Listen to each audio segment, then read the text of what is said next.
La mort est une étape naturelle qu'expérimentent tous les êtres vivants. En beaucoup d'occasions, elle peut être difficile à percevoir, et spécialement chez les chats. Comme vous le savez certainement, les félins montrent à peine les signes de douleur ou de maladie. Si vous suspectez que votre chat arrive en fin de vie, nous vous recommandons de continuer le visionnage de cette vidéo de amélioration des soins. L'accès à une alimentation complète et l'amélioration de l'environnement ont augmenté notablement la longévité de nos chats.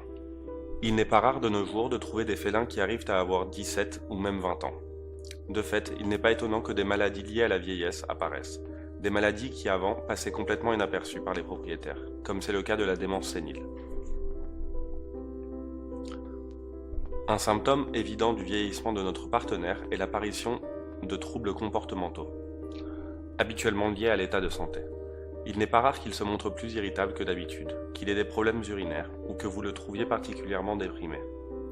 Ces signes ne veulent pas absolument dire qu'un chat va se mourir. Cela veut par contre dire, avec certitude, que quelque chose se passe chez votre chat. La perte d'habitude hygiénique chez un chat est un clair signe que quelque chose de grave arrive à notre félin.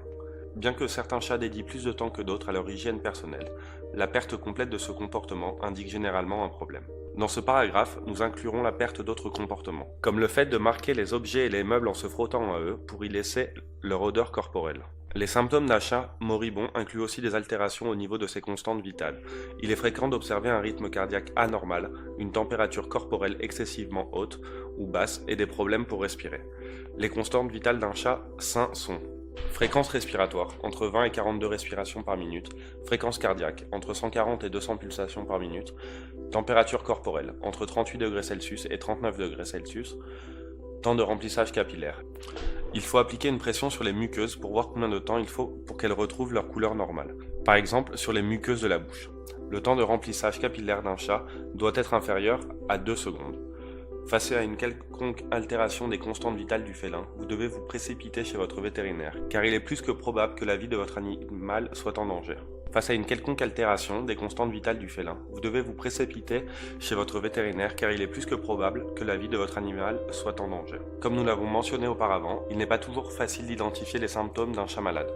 Cependant, l'apparition de diarrhée, de convulsions, de vomissements, de sang dans l'urine, ou si nous voyons qu'il ne se nourrit plus ou qu'il ne boit plus, peut indiquer que le chat est malade et que sa faim approche. Si votre chat n'accepte pas de nourriture, même si c'est sa nourriture préférée, vous faites face à une urgence.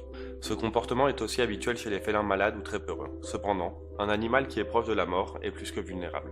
De fait, il n'est pas rare que beaucoup de chats moribonds cherchent un endroit isolé pour mourir. Si vous observez votre félin qui se réfugie dans une cachette et qu'il ne veut pas en sortir, c'est que peut-être il n'est pas loin de mourir. Si vous êtes confronté à un de ces signaux, il faut que vous contactiez votre vétérinaire au plus vite, car il est le seul à pouvoir diagnostiquer réellement ce qui arrive à votre meilleur ami. Qu'il s'agisse d'une mort prochaine ou d'une maladie, lui seul pourra vous indiquer la marche à suivre. Votre vétérinaire vous orientera et vous guidera sur la décision que vous allez devoir prendre. Il est important de comprendre que si votre animal souffre beaucoup, l'euthanasie, aussi triste que c'est, serait peut-être la bonne solution pour que votre animal arrête de souffrir. De la même façon, votre vétérinaire peut vous aider et vous orienter pour que vous puissiez lui offrir les meilleurs soins lors de cette ultime étape. Vous allez devoir peut-être l'aider à s'alimenter, à boire ou à déféquer. Évidemment, il sera obligatoire que vous lui offriez toute la tendresse et tout l'amour possible.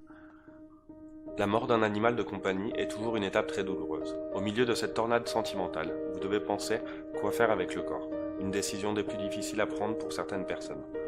Si votre chat est mort chez le vétérinaire, probablement le spécialiste vous suggérera d'incinérer le corps au sein du centre. Si votre chat est mort à la maison, vous pouvez aller voir un vétérinaire ou vous mettre en contact avec un salon funéraire pour animaux. Cette dernière option est généralement une des options les plus économiques.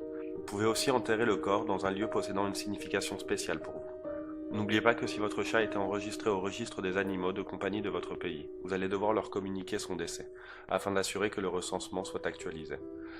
La mort d'un être cher à son cœur est toujours douloureuse. Bien qu'il s'agisse d'un animal, cela n'enlève rien à la douleur que sa perte provoque. De fait, vous ne devrez pas vous sentir coupable si vous ressentez le besoin d'avoir un temps dédié au deuil ou si vous avez besoin de parler à un spécialiste. Et n'oubliez pas que si un jour vous vous sentez prêt pour avoir de nouveau un chat, vous pouvez aller voir directement un refuge pour animaux afin d'offrir un foyer à un animal abandonné.